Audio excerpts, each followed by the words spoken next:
Good morning and welcome back to another video, and today we are going to be going over 5 goals for gold makers. Now just stick around and enjoy the video.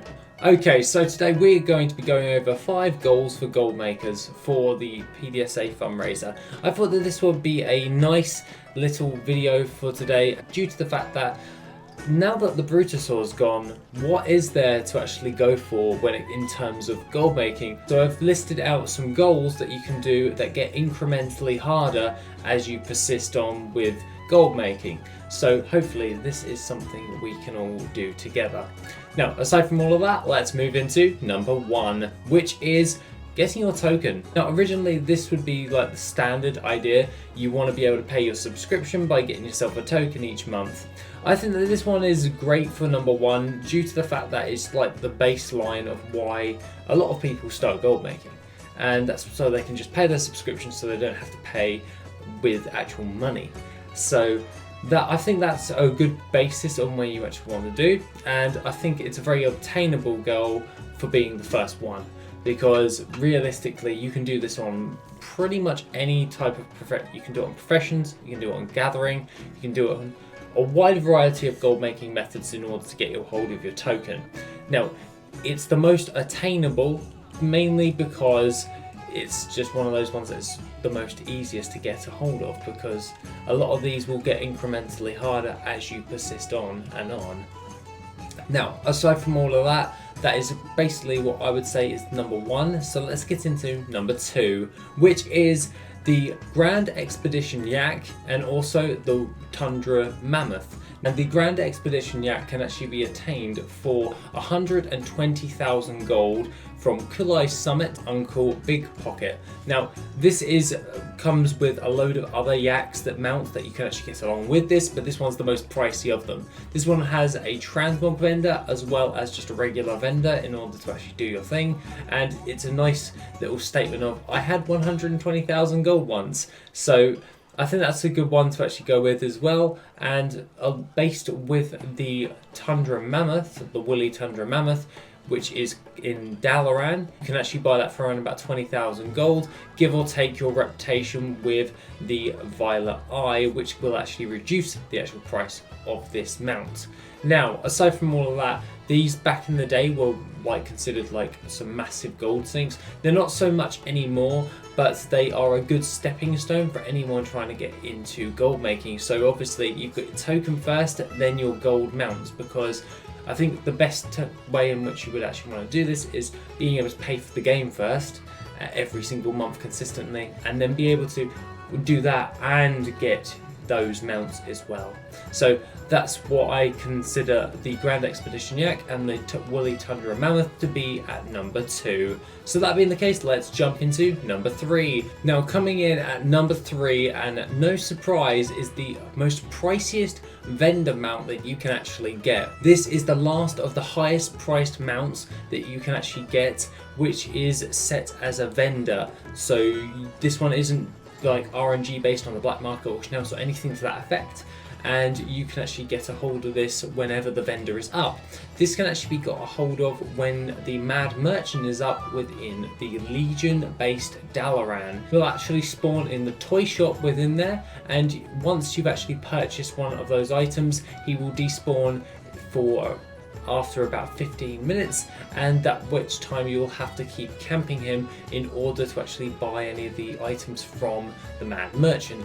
The thing of note that you need to actually remind yourself with is make sure that you have the necessary gold before you even wait for the Mad Merchant. Otherwise he can just despawn, you'll have to do a load of waiting again if someone else comes along and buys something from that. So that's something you could always just bear that one in mind when you're doing. Overall, the spider mount at 2 million gold I think is the best step up from like the token and the Grand Expedition Yak, as well as the woolly mammoth one, into the spider mount for 2 million gold, and then you can work your way up to something else, which will be at number 4, which is gold cap.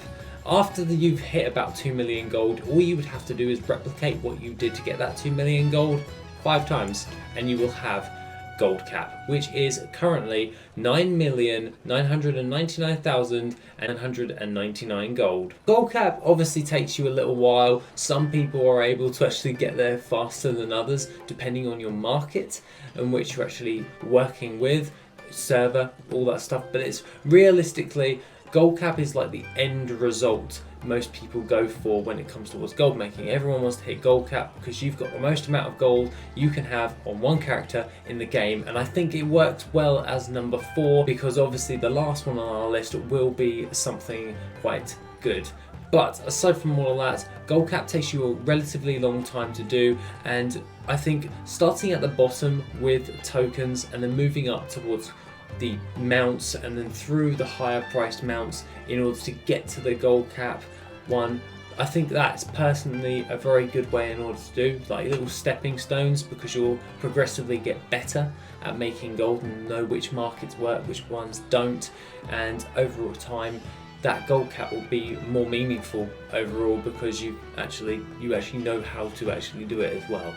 So you can actually replicate that again and then do that on another character or something to that effect. Now that being said, there is one thing that is above that, and I think is for goals for gold makers, and that is coming in at number 5, the 10 million gold mounts. A lot of mounts actually cover up a lot of this video, but they are a good signaling status for basically saying I actually managed to do it. So it's kind of like an achievement, but not at the exact same time. Do you get what I'm saying?